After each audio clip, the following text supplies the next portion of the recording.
అందరికీ నమస్కారం. నా పేరు వెంకట స్వామి. ఈరోజు మనం డిస్కస్ చేయబోయేటువంటి టాపిక్ వచ్చేసి 10th class physics acids, bases, salts అనే లెసన్ నుంచి రిమూవింగ్ వాటర్ ఆఫ్ క్రిస్టలైజేషన్ అనే టాపిక్ని డిస్కస్ చేయబోతున్నాం.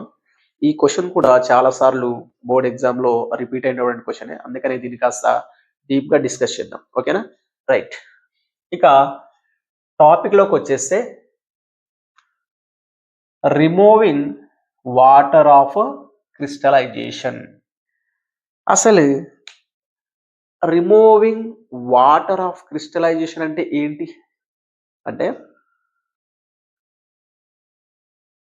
కొన్ని హైడ్రేటెడ్ సాల్ట్స్ని హీట్ చేసి అందులో ఉన్నటువంటి వాటర్ని వెపర్ చేసి రిమూవ్ చేయడానికి రిమూవింగ్ వాటర్ ఆఫ్ క్రిస్టలైజేషన్ అంటారు. సార్ అసలు హైడ్రేటెడ్ సాల్ట్స్ అంటే ఏంటి సార్ అంటే ఏదైనా క్రిస్టల్, ఏదైనా సాల్ట్ దాంట్లో వాటర్ కంటెంట్ని కలిగి ఉంటే వాటిని హైడ్రేటెడ్ క్రిస్టల్స్ లేదా హైడ్రేటెడ్ సాల్ట్స్ అంటారనమాట. For example copper sulphate CuSO4 into 5H2O. ఇది కాపర్ సల్ఫేట్ అనేది ఒక కెమికల్ కదా, ఒక సాల్ట్ కదా. ఈ సాల్ట్లో 5 moles ఆఫ్ వాటర్ మాలిక్యూల్స్ ఉన్నాయన్నమాట. రైట్.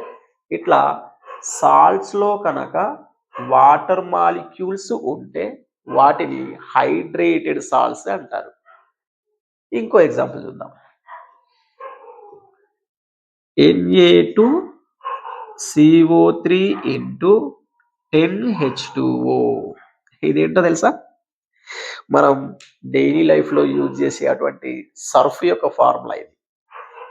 Na2CO3 into 10H2O అంటే ఈ సోడియం కార్బనేట్ అనేటువంటి సాల్ట్లో 10 moles ఆఫ్ వాటర్ మాలిక్యూల్స్ ఉన్నాయి అని అర్థం. రైట్. ఇంకొకటి gypsum, calcium sulphate into 2H2O. దీని జిప్సమ్ అంటారు. రైట్. CaSO4 into 2H2O. ఈ కాల్షియం సల్ఫేట్లో 2 moles ఆఫ్ వాటర్ కంటెంట్ ఉంది. సో ఇట్లా సాల్ట్స్లో కనుక వాటర్ కంటెంట్ ఉంటే వాటిని హైడ్రేటెడ్ సాల్ట్స్ అంటారు. అర్థమైందా? రైట్. ఇప్పుడు టాపిక్లోకి వస్తే ఈ సాల్ట్స్లో ఉన్నటువంటి వాటర్ని హీట్ చేసి సపరేట్ చేయాలన్నమాట. రైట్. ఇలా చేయాలంటే మనం ఒక ల్యాబ్ యాక్టివిటీ అయితే చేయాలి. రైట్. మనం కూడా ఒక చిన్న ల్యాబ్ యాక్టివిటీ చేద్దాం.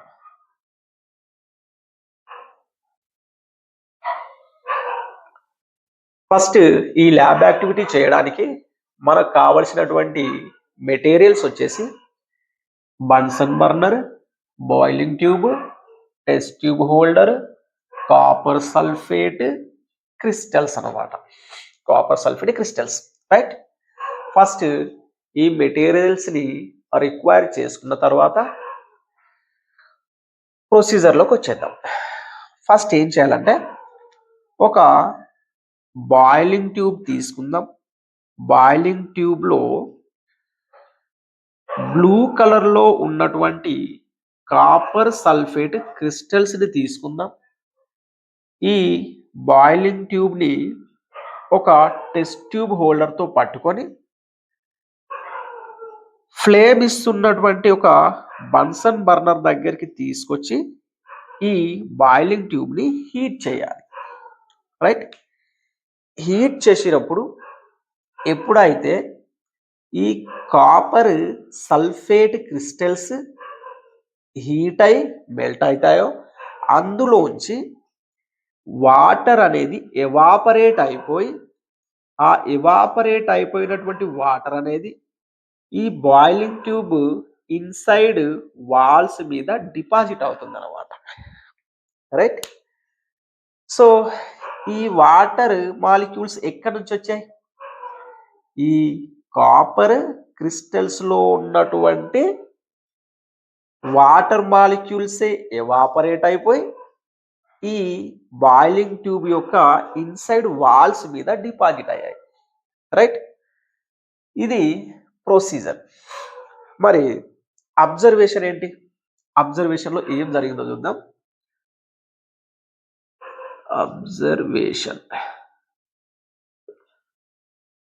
అబ్జర్వేషన్ లో మనము 2 పాయింట్స్ ఐడెంటిఫై చేస్తాం. ఫస్ట్ పాయింట్ ఏంటంటే, ఎప్పుడైతే మనం కాపర్ సల్ఫేట్ క్రిస్టల్స్ ని హీట్ చేసామో అందులో ఉన్నటువంటి వాటర్ మాలిక్యూల్స్ ఎవాపరేట్ అయిపోయి ఈ వాల్స్ మీద డ్రాప్స్ లాగా ఫామ్ అవడం మనం అబ్జర్వ్ చేసాం. First one. మరి సెకండ్ వన్ ఏంటి? ఎప్పుడైతే ఈ వాటర్ మాలిక్యూల్స్ కాపర్ సల్ఫేట్ నుంచి సపరేట్ అయ్యాయో బ్లూ కలర్ లో ఉన్నటువంటి ఈ కాపర్ సల్ఫేట్ క్రిస్టల్స్ అనేటివి వైట్ కలర్ లోకి చేంజ్ అయ్యాయి. రైట్, ఎట్లా చేంజ్ అయ్యాయి? వైట్ కలర్ లోకి.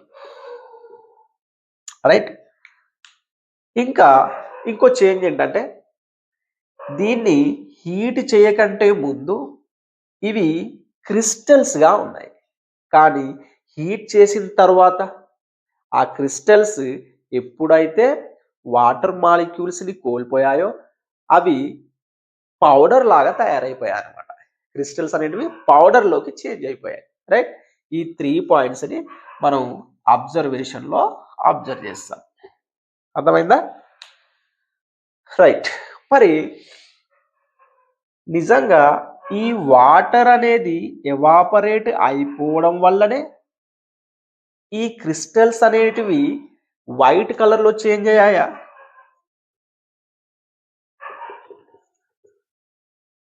మరి ఒకవేళ వాటర్ ని మళ్ళీ కలిపితే మళ్ళీ అవి బ్లూ కలర్ లోకి చేంజ్ అవుతాయా?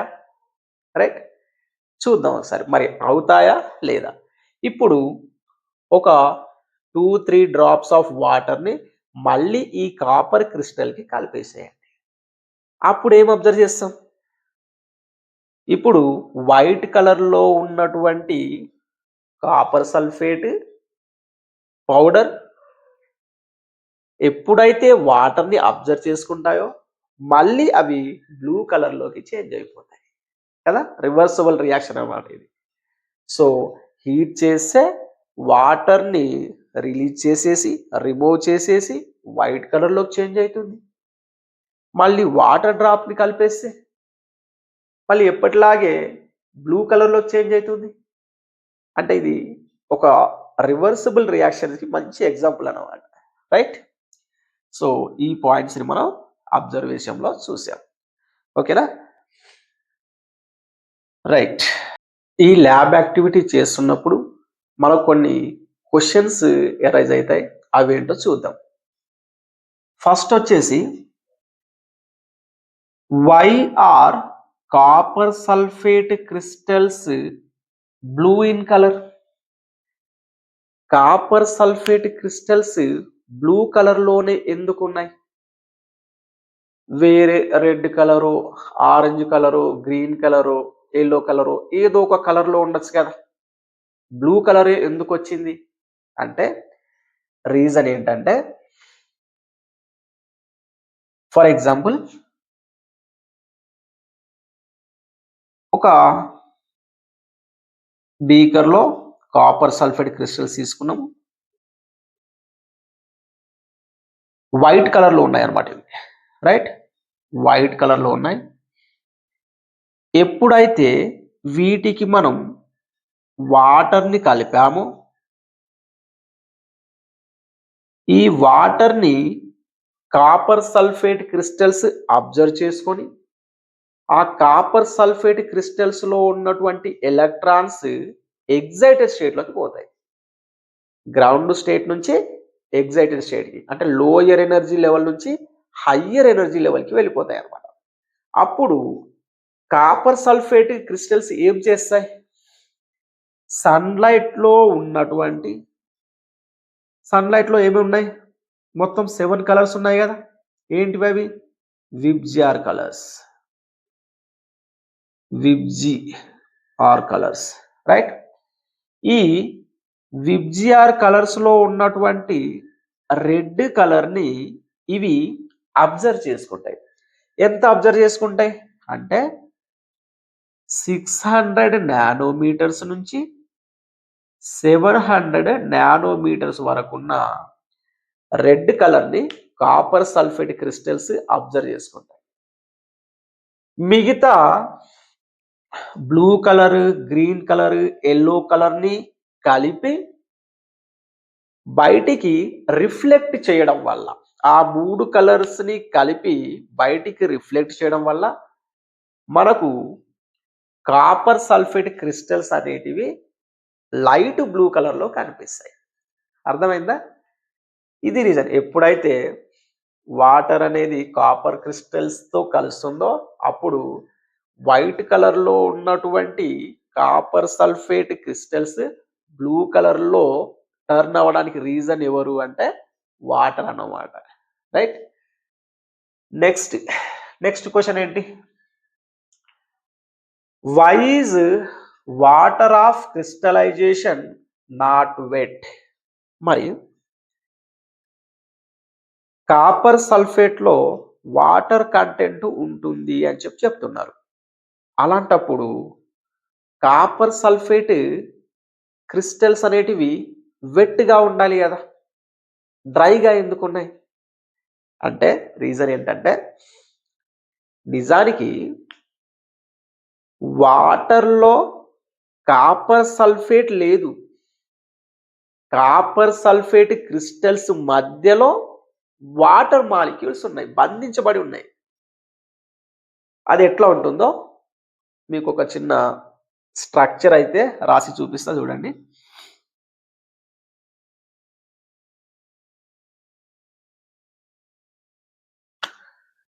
ఇక్కడ కాపర్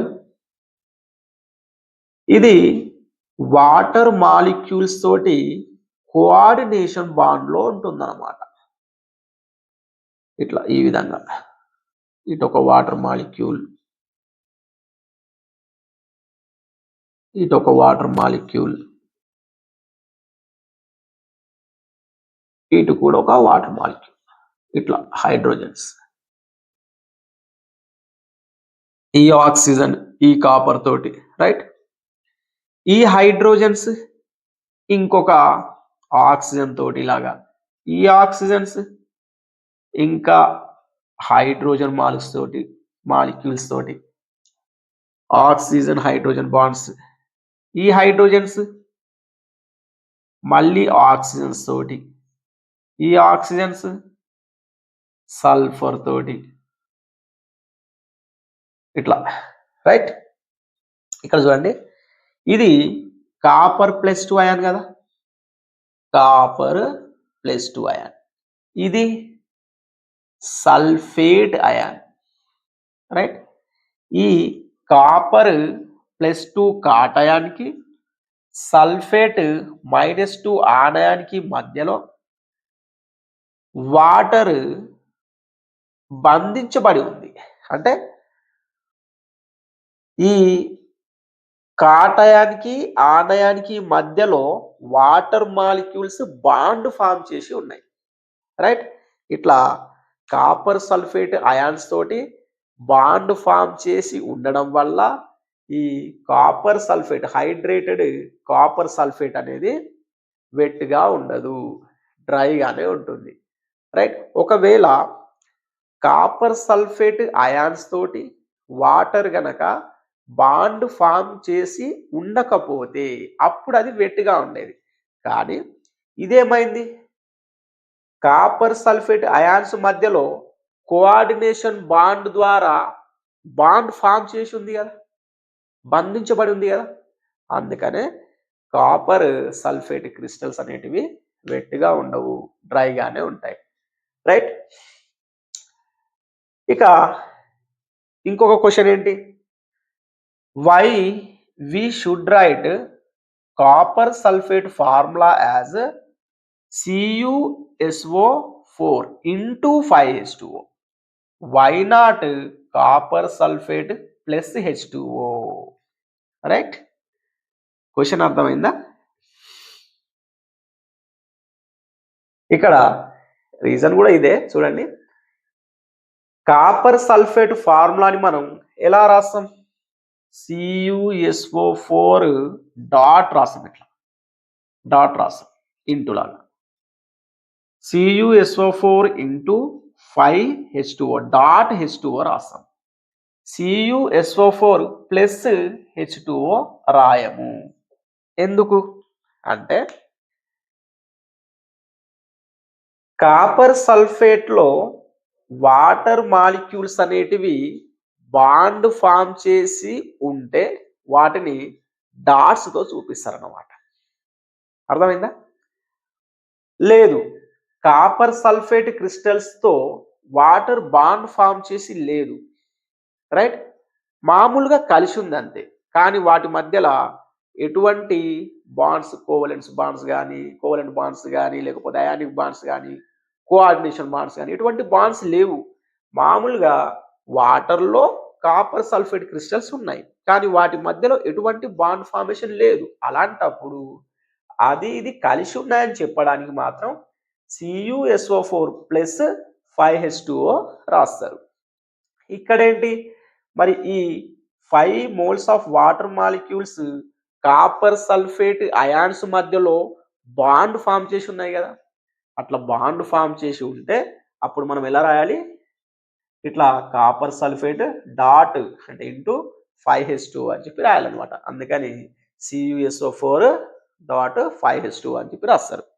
రైట్, ఈ క్వశ్చన్స్కి ఆన్సర్ అయితే మనం వెతికాము, తెలుసుకున్నాం. రైట్, అసలు కన్క్లూజన్ ఏంటి? ఈ ల్యాబ్ యాక్టివిటీ అసలు మనం ఎందుకు చేయాలి? ఈ ల్యాబ్ యాక్టివిటీ వల్ల మనకు ఏమర్థమైంది అంటే, కెమికల్స్లో వాటర్ రోల్ ఏంటి, వాటర్ యొక్క ఇంపార్టెన్స్ ఏంటి, రైట్ అని తెలుసుకోవడానికి ఈ ల్యాబ్ యాక్టివిటీని చేస్తారు. ఇప్పుడు ఒకవేళ ఈ కాపర్ సల్ఫేట్ క్రిస్టల్స్లో గనక వాటర్ కంటెంట్ లేకపోతే అవి క్రిస్టల్స్గా ఉండవు, అవి పౌడర్గా ఉంటాయి, రైట్. మరి క్రిస్టల్స్ని ఫామ్ చేయాలంటే ఎవరు ఉండాలి? వాటి మధ్యలో వాటర్ మాలిక్యూల్స్ ఉండాలి కదా. వాటర్ మాలిక్యూల్స్ లేకపోతే అవి క్రిస్టల్స్గా ఫామ్ కావు కదా. So that is the importance of water molecule in salts, right. ఇంకా ఎప్పుడైతే మనం వాటర్ని ఈ సాల్ట్స్ కలుపుతాము, for example copper sulphate salt కలుపుతాము, వాటి కలర్ మీద కూడా ఎఫెక్ట్ చూపిస్తుంది. ఎప్పుడైతే మనం వాటర్ని ఈ కాపర్ సల్ఫేట్ క్రిస్టల్ కలుపుతామో అది వైట్ కలర్లో ఉన్నటువంటి కాపర్ సల్ఫేట్ క్రిస్టల్స్ బ్లూ కలర్లోకి చేంజ్ అవుతాయి. అంటే ఫిజికల్ చేంజ్ అయింది కదా. అంటే ఫిజికల్ చేంజ్ రావడానికి కూడా కారణం ఎవరు? వాటరే కదా, రైట్. సో ఇట్లా కలర్ అండ్ వీటికి ఒక స్ట్రక్చర్ రావడానికి, ఒక పర్టికులర్ స్ట్రక్చర్ రావడానికి కూడా వాటరే రీజన్ అన్నమాట, రైట్. వాటర్ ఎప్పుడైతే ఈ కాపర్ సల్ఫేట్ క్రిస్టల్స్తో కలుస్తుందో ఆ వాటర్ బాండ్ ఫార్మేషన్ వల్ల ఆ క్రిస్టల్స్కి ఒక పర్టికులర్ స్ట్రక్చర్ అనేది ఫామ్ అవుతుంది. సో వాటర్ యొక్క ఇంపార్టెన్స్ ఈ సాల్ట్స్లలో తెలుసుకోవడానికి ఈ ల్యాబ్ యాక్టివిటీ అయితే చేస్తారన్నమాట, రైట్. అండ్ ఇది ఒక రివర్సిబుల్ రియాక్షన్స్కి కూడా మంచి ఎగ్జాంపుల్, రైట్. ఇన్ఫర్మేషన్ వర్తి అనిపిస్తే యూజ్ చేసుకోండి, ఓకేనా. Thank you.